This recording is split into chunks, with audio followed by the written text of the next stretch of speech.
এই ভিডিওতে দুটো গুরুত্বপূর্ণ আপডেট দেব। নাম্বার ওয়ান, একাদশ দ্বাদশে যেখানে কাউন্সেলিং পর্যায়ে প্রায় মাঝপথে আছে, তো এখন যে প্রশ্নটা করছো যে second verification list only for class 11-12 আসতে পারে, অর্থাৎ 11-12 কি সেকেন্ড লিস্ট আসবে, কোনো সম্ভাবনা আছে? আমি আজ তোমাদের যুক্তি সহ ডিসকাস করব।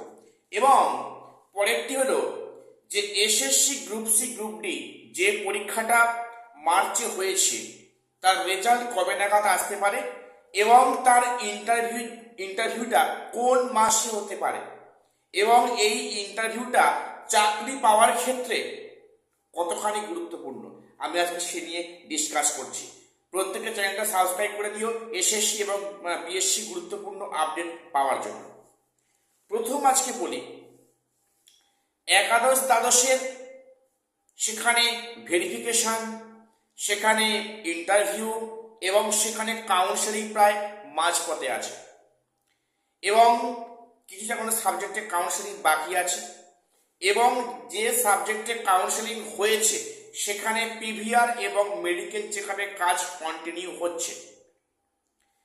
যে প্রশ্নটা অনেকে করছো কমেন্টসে যে একাদশ দ্বাদশে কি সেকেন্ড ভেরিফিকেশন লিস্ট আসবে বা এই পরিস্থিতিতে আসতে পারে, যেখানে যে খবরটা শোনা যাচ্ছে যে অনেক সাবজেক্টে সেখানে 1:1.6 রেশিও মেনটেন করা হয়নি, তাহলে এক্ষেত্রে কমিশনের এগেনস্টে কি স্টেপ নেওয়া হবে?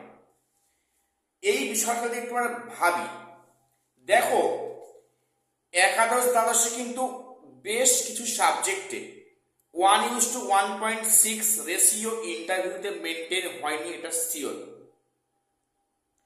এবারে অনেকে বলবে যে না, মেনটেন হয়েছে। কিরকম না, সেখানে একই কাট অফ মার্কসে সেখানে একাধিক এবং সেখানে কয়েকশো ক্যান্ডিডেটকে ডাকা হয়েছে একই কাট অফ করার জন্য। এখন যে প্রশ্নটা, তাহলে তো এখানে এই রেশিওটা মেনটেন হচ্ছে। দেখো সেটা ধরলেও কিন্তু কিছু সাবজেক্টে আছে যেখানে 1:1.6 রেশিও মেনটেন হয়নি, তাহলে এর এগেনস্টে কি হবে, সেখানে কি সেকেন্ড লিস্ট আসবে? এই ভাবনাটাই প্রথম বলি যে যেহেতু এখানে ইন্টারভিউ এবং কাউন্সেলিং, ইন্টারভিউ কাজ হয়ে গিয়েছে, কাউন্সেলিং এর পার্ট কন্টিনিউ হচ্ছে, সুতরাং সেখানে কাউন্সেলিং এ অ্যাবসেন্ট এবং সেখানে স্কুলে জয়েন করার পর সেখানে সেখানে স্কুলে নন জয়েনিং কেস থাকবে এবং এখানে মাল্টিপল র্যাঙ্কিং এর ফলে যে একাধিক সিট ভ্যাকান্সি খালি হবে, সেখানে থেকে কিন্তু ওয়েটিং ক্যান্ডিডেট থেকে চাকরি হবে। কেন বললাম? ওয়েটিং যে লম্বা লিস্ট আছে, সেখানে এই তিনটে কারণে যে ভ্যাকান্সিগুলো খালি হবে, ওই নন জয়েনিং, সেখানে অ্যাবসেন্ট, মাল্টিপল র্যাঙ্কিং, এর ফলে যে সিটগুলো খালি হবে, সেই সিট খালি যে সিট থাকবে তার সংখ্যাটা কিন্তু ওয়েটিং লিস্টে থাকা সংখ্যার থেকে অনেকটাই কম। কাজেই ওয়েটিংয়ে যারা আছে তারা কিন্তু সবাই চাকরি পাবে না, এটা পরিষ্কার। কাজেই সেটাকে টপকে আবার নতুন করে ভেরিফিকেশন লিস্ট ক্লাস 11-12 এটা কিন্তু আশা করাটাও ভুল। অর্থাৎ এক কথায় বলতে গেলে একাদশ দ্বাদশের সেকেন্ড ভেরিফিকেশন লিস্ট প্রকাশ হচ্ছে না, এটা প্রায় কনফার্ম হচ্ছে না। কারণ সেখানে এই এম প্যানেল থেকে যা ভ্যাকান্সি খালি থাকবে তার সংখ্যাটা এত বেশি হবে না যে সেখানে ওয়েটিং লিস্টের থেকে লম্বা লিস্ট হবে, এটা কখনোই সম্ভব নয়। কারণ এখানে অনেক সাবজেক্ট ওয়েটিং সংখ্যাটা অনেক বেশি আছে, কাজেই এখানে সেকেন্ড লিস্ট প্রকাশের কোনো সম্ভাবনা কিন্তু এখন আপাতত নেই। তবে এটা পরিষ্কার, আমি অনেক ভিডিওতে বলেছি, আজকে আবারও বলছি, এবারে একাদশ দ্বাদশে ওয়েটিং থেকে অনেকে চাকরি পাচ্ছে এবং আমি এ নিয়ে একটা ভিডিও গতকাল আপলোড করেছি। 3টে কারণে নন জয়েনিং, সেখানে অ্যাবসেন্ট কেস এবং সেখানে মাল্টিপল র্যাঙ্কিং। সবচেয়ে বেশি হবে মাল্টিপল র্যাঙ্কিং। যতগুলো আছে তোমরা সিএম এর লিস্ট দেখো, মাল্টিপল র্যাঙ্ক যতগুলো আছে ততগুলো ভ্যাকান্সি খালি হচ্ছে এবং সেগুলো ওয়েটিংটা ফিল আপ করবে।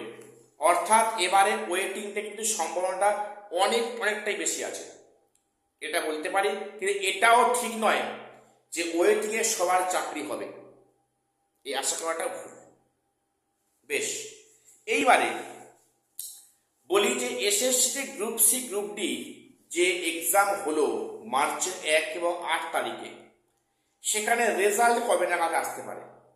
দেখো, ভোট প্রক্রিয়ার মধ্যে মনে হয় না এই খাতা দেখার কাজ সম্পূর্ণ হবে, এবং তারপরে 4 মে যে ভোট রেজাল্ট আছে, সে তারপরে কিন্তু যদি এই প্রক্রিয়া শুরু হয় তাহলে রেজাল্ট মোটামুটি গ্রুপ সি গ্রুপ ডি পেতে কখনোই কিন্তু জুন মাস কেন জুলাই মাসের আগে হবে না। জুলাই মাসের আগে কখনোই SSC group C group D result প্রকাশিত হওয়ার কোনো সম্ভাবনা নেই। অনেকে বলছে যে হয়তো জুন মাসে দেবে, আমার তো মনে হয় জুন মাসে সম্ভব না।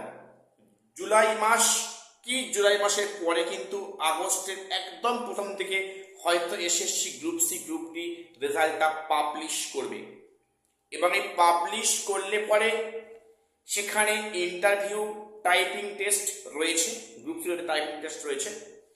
তো এখানে একটা বিষয় বলে রাখি, গ্রুপ সি গ্রুপ ডিতে যা কোশ্চেন প্যাটার্ন হয়েছে সেখানে কিন্তু একই মার্কস অনেকে পাবে, অর্থাৎ লিখিত পরীক্ষায় স্কোর প্রায় ম্যাক্সিমাম কিন্তু একই রেঞ্জের মধ্যে পাবে।